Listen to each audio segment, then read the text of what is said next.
ዛሬ አገር እንደበሶ የተበጠበጠች ያለችበት ምክንያቱ ምንድነው ከተባለ አንዱን አሰሪ አንዱን ሰራተኛ የሚያደርግ ማን እንዳዘጋጀው ሳይታወቅ የት ወፍጮ ቤት እንደተፈጨ የትኛዋ ሴት እንዳቦካችውና እንደጋገረችው ማይታወቅ ብዙ ወንድማችንን ያጣንበት ብዙ ወዳጆቻችንን ያጣንበት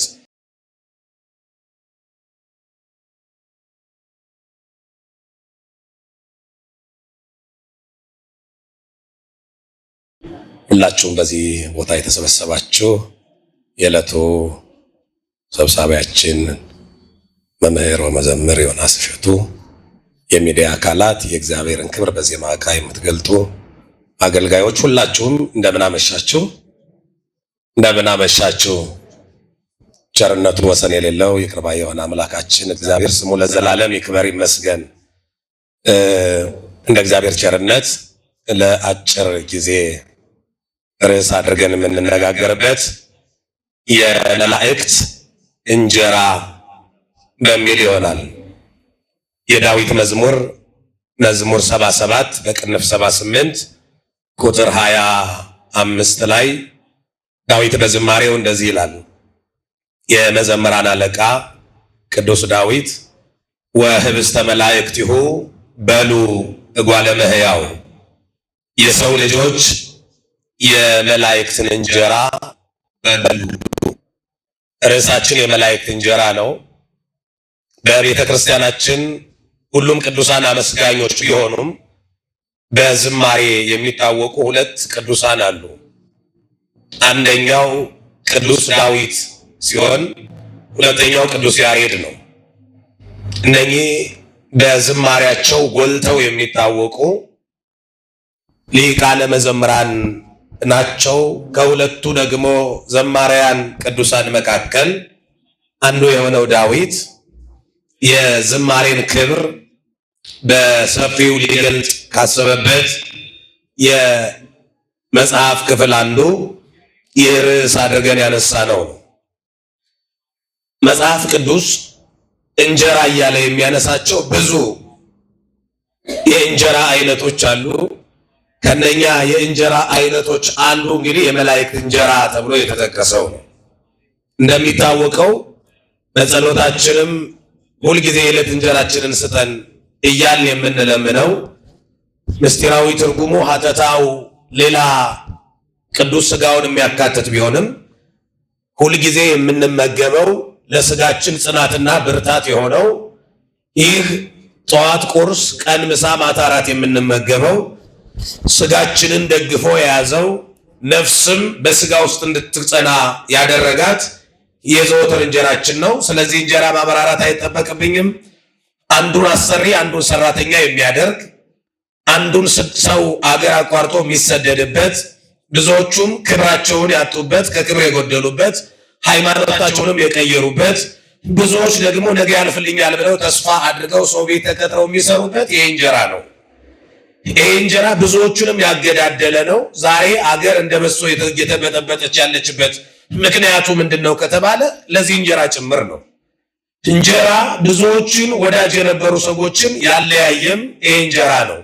እዚህ እንጀራ ላይ ጊዜን አላባክንም እንዳልኳችሁ ሁላችንም የምናውቀው ነው። በጣም የሚገርመው ግን ይህ እንጀራ ከተመገብነው ከ3 ሰዓት በኋላ ተበላሽቶ የሚወጣ እንጀራ ነው። ብዙ ወንድማችንን ያጣንበት፣ ብዙ ወዳጆቻችንን ያጣንበት፣ ብዙዎቹ ከክብር የጎደሉበት። ስለዚህ እንጀራ በመጽሐፍ በሰፊው ቢነገርም ወደ ዋናው ርዕስ ለመንደርደር ወደ ሁለተኛው እንጀራ እንሄዳለን። ሁለተኛው እንጀራ በመጽሐፍ የተነገረው በጣም የሚገርመው እንጀራ እስራኤል ዘሥጋ በሲናና በቃዴስ በበርኔና በኦጎዌል ሸለቆ በክቡደ መዝራዕት ሙሴ አማካይነት ማን እንዳዘጋጀው ሳይታወቅ የት ወፍጮ ቤት እንደተፈጨ የትኛዋ ሴት እንዳቦካችውና እንደጋገረችው ማይታወቅ እግዚአብሔር በሰማይ ጓዳ ያዘጋጀው ሙሴ ያዘነበው ከደመና ይወርድ የነበረው መና ነው። ያ እንጀራ ደግሞ የሚገርም ነው። እግዚአብሔር ያሳያችሁ። እግዚአብሔር ምን ያህል ክንደ ብርቱ አምላክ እንደሆነ ከግማሽ ሚሊዮን በላይ የሆነውን ሕዝበ እስራኤልን ቁርስ፣ ምሳ፣ እራት 40 ዓመት ሙሉ ሳያቋርጥ የመገበበት ያ መግቦቱ በጣም የሚደንቅ ነው። ያ የእስራኤል መና ተብሎ ይጠቀሳል። እሱም እንጀራ ነው። ያ እንጀራ በጣም ይገርማቸዋል። እንዳልኳችሁ ሙሴ ይጸልያል፣ ይወርዳል። እስራኤል አንድም ቀን ሳይኮተኩቱ፣ አንድም ቀን ሳያርሱ፣ አንድም ቀን ሳይደክሙበት፣ አንድም ቀን ሳይንከባከቡት ለማዘጋጀት እንኳን የነሱ ተሳትፎ ሳይኖርበት ይመገቡት የነበረ እንጀራ ነው። ያ እንጀራ እጅግ የእግዚአብሔርን ቸርነት፣ የእግዚአብሔርን መጋቢነት፣ የእግዚአብሔርን ድንቅ ነገር በሰፊው የሚገልጥ ነው። እንዳልኳችሁ ጊዜ ስለሌለ ወደ ቀጣዩ እንጀራ እንሄዳለን። ሶስተኛው እንጀራ በዮሐንስ ወንጌል ምዕራፍ 6 ቁጥር 34 ጀምሮ የምናገኘው የክርስቶስ ስጋና ደም ነው። የሕይወት እንጀራ ተብሎ የተጠቀሰው እስካሁን የዘረዘርናቸው እንጀራዎች ስጋን የሚደግፉ ናቸው። መጨረሻ ላይም ከሞት የማያድኑ ናቸው። እስራኤል የተመገቡት ያንን እንጀራ ተመግበው መጨረሻ ላይ ይራባሉ። ምድራዊውን እንጀራ የምንመገብ እኛም እንመገባለን፣ መልሰን እንራባለን። ቅዱሱ ሲገልጠው ምን አለ? ያንን እንጀራ የበሉት አለ ይራባሉም፣ መጨረሻ ላይም ምን ይላሉ? ይሞታሉ። የሕይወት እንጀራ የሆነው የክርስቶስ ስጋ ግን የነፍስን ረሃብ የሚያስወግድ ነው። ደግሞ አንድ ጊዜ የተመገቡት ከዚህ የተመገቡ ለዘላለም አይራቡም። የማያስርብ እንጀራ፣ ነፍስን የሚያጠግብ እንጀራ፣ የነፍስን ጥማት የሚያረካ ውሃ፣ የሕይወት ምግብ ነው ማለት ነው። ይሄ ደግሞ ምግበ ስጋ ምግበ ነፍስ ማለት ነው። ጠቅለል አድርገን የዚህን እንጀራ አመጋገቡን ስርዓተ ምግብ ስንመለከት ደግሞ ወይም ደግሞ ዓላማውን ስንመለከት ሁሉም እንጀራ መዳረሻ ነው። ምንድነው? መዳረሻ ነው። እዚህ የምንመገበው እንጀራ ቤት ማድረስ ነው። በቃ ዓላማው በቃ ሰው ስጋን ደግፎ ማድረስ ነው። እስራኤል የተመገቡት እንጀራ ከነአን ማድረስ ነው። እንደደረሱ ማረስ፣ መቆፈር፣ መድከም ሲጀምሩ ይቆማል። ያ ዝናብ፣ ያ የእንጀራ ዝናብ ይዘንብ የነበረው አዝነመሎሙ መናህ ምስተ ይላል ቅዱስ ያሬድ። በጣም ከጣዕሙ ደግሞ መልኩ ይሄ የማር ሰፈፍ ይመስላል ነው የሚለው። ወርእየቱ ከመተቀዳ ይለዋል ቅዱስ ያሬድ። ወከመ አያያተ መዓር ጥዑም ፈድፋደ፣ ልክ በጥቅምት የሚቆረጥ ማር ገና ሳይመገቡት ጥፍጥናው እንደሚጋባ፣ ገና የሚያዩት ሰዎች የምግብ ፍላጎታቸው እንደሚነሳሳ እንደ ትኩስ ማር ገና ሲቆረጥ እንደሚያስጎመጀው ገና ከሰማይ ሲወርድ ያስጎመጅ ነበር አለ። እንዲህ አድርጎ ይመግባቸው ነበረ። እስከ መቼ? ከነአን እስከሚደርስ መዳረሻ ነው። ይሄም በጣም በሚገርም ሁኔታ ይሄ የምንመገበው እንጀራ ቤት ማድረሻ ነው። እስራኤል የተመገቡት እንጀራ ከነአን ማድረሻ ነው። የሕይወት እንጀራ ክርስቶስ ግን የሚያደርሰው መንግስተ ሰማያት ነው። ይሄ በጣም የሚገርመው የሕይወት እንጀራ ነው። ከነፍስ ጋር አሁን የምንመገበው እንጀራ ነፍስን ላይ ያጠግባት ይችላል። ያ እንጀራ ግን የነፍስን ረሃብ የሚያስወግድ እንጀራ ነው። የነፍስን ረሃቧን የሚያስታግስላት እንጀራ ነው። እንጀራ ከመመገባችን በፊት መታጠብ ግዴታ ነው። የሥጋዊውን እንጀራ ከመመገባችን በፊት መታጠብ ግድ እንደሆነ የሕይወት እንጀራ ክርስቶስን ሥጋውን ከመብላታችን በፊትም በንስሐ መታጠብ ስርዓቱ ነው፣ ግድ ነው። በቃ መታጠብ ለመመገብ መታጠብ ግድ ነው። ሌላው የመጨረሻው እንጀራ ምንድነው ከተባለ ርዕስ አድርገን ያነሳ ነው የመላእክቱ እንጀራ ነው።